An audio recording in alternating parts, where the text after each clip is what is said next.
დაპირებისამებრ გთავაზობთ ინფორმაციას ცხოველების, ფრინველების, თევზების და მათი ჯანმრთელობის შესახებ.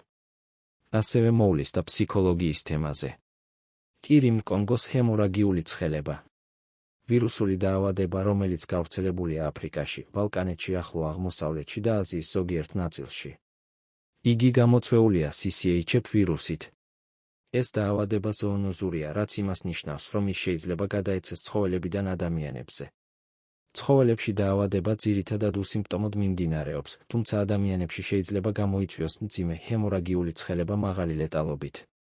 ვირუსის ბუნებრივი გადამტანები არიან ტკიპები. ვირუსით ინფიცირება შეუძლიათ როგორც შინაურ, ისე გარეულ ცხოველებს, მათ შორის მსხვილფეხა რქოსანი პირუტყვი, ძროხა, ხარი, წვრილფეხა რქოსანი პირუტყვი, ცხვარი, თხა, ველური ცხოველები, კურდღელი, ზღარბი, ფრინველები. მიგრაციის დროს მნიშვნელოვანია ვირუსის გავრცელებაში. აღსანიშნავია, რომ ცხოველები ვირუსის მატარებლები არიან და მათში დაავადება უსიმპტომოდ მიმდინარეობს, რაც ართულებს მის დროულ გამოვლენას. ინფექცია ძირითადად უსიმპტომოდ მიმდინარეობს. იშვიათ შემთხვევებში შესაძლოა გამოვლინდეს მცირე სიცხე, მადის დაქვეითება, ზოგადი სისუსტე. თუმცა ეს სიმპტომები არასპეციფიკურია და შეიძლება გამოწვეული იყოს სხვა დაავადებებითაც. დიაგნოსტიკა რთულია უსიმპტომო მიმდინარეობის გამო. დიაგნოსტიკისთვის გამოიყენება შემდეგი მეთოდები: სეროლოგიური ტესტები, სისხლში ანტისხეულების განსაზღვრა ვირუსის მიმართ. ყველაზე ხშირად გამოიყენება ELISA მეთოდი. პოლიმერაზული ჯაჭვური რეაქცია, ვირუსის რმის გამოვლენა სისხლში ან ქსოვილებში. ეს მეთოდი უფრო მგრძნობიარეა ვიდრე სეროლოგიური ტესტები და გამოიყენება ინფექციის ადრეულ ეტაპებზე. ვირუსის იზოლირება, ვირუსის გამოყოფა სისხლის ნიმუშიდან ან ქსოვილებიდან უჯრედულ კულტურაში. ეს მეთოდი იშვიათად გამოიყენება დიაგნოსტიკისთვის. ცხოველებში მკურნალობა, როგორც წესი, არ ტარდება, რადგან დაავადება უსიმპტომოდ მიმდინარეობს.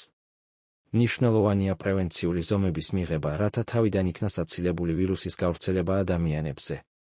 რჩევები ფერმერებს. ტკიპების კონტროლი. რეგულარულად შეამოწმეთ ცხოველები ტკიპებზე. გამოიყენეთ აკარიციდები, ტკიპების საწინააღმდეგო საშუალებები ვეტერინარის რეკომენდაციით.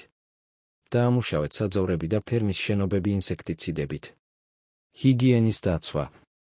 რეგულარულად გაწმინდეთ და დეზინფექცია გაუკეთეთ ფერმის შენობები. დაიცავით პირადი ჰიგიენა ცხოველებთან კონტაქტის დროს, ხელთათმანების გამოყენება, ხელების დაბანა. ცხოველების იზოლირება. ახალი ცხოველების შეყვანისას ფერმაში მოათავსეთ ისინი საკარანტინო ზონაში გარკვეული პერიოდის განმავლობაში, რათა დარწმუნდეთ, რომ ისინი არ არიან ინფიცირებულები. ვეტერინარული კონტროლი. რეგულარულად მიმართეთ ვეტერინარს ცხოველების ჯანმრთელობის მდგომარეობის შესამოწმებლად. ჩაატარეთ სეროლოგიური ტესტები, განსაკუთრებით ენდემურ რეგიონებში. ინფორმირებულობა. იყავით ინფორმირებულები და მიიღეთ შესაბამისი ზომები.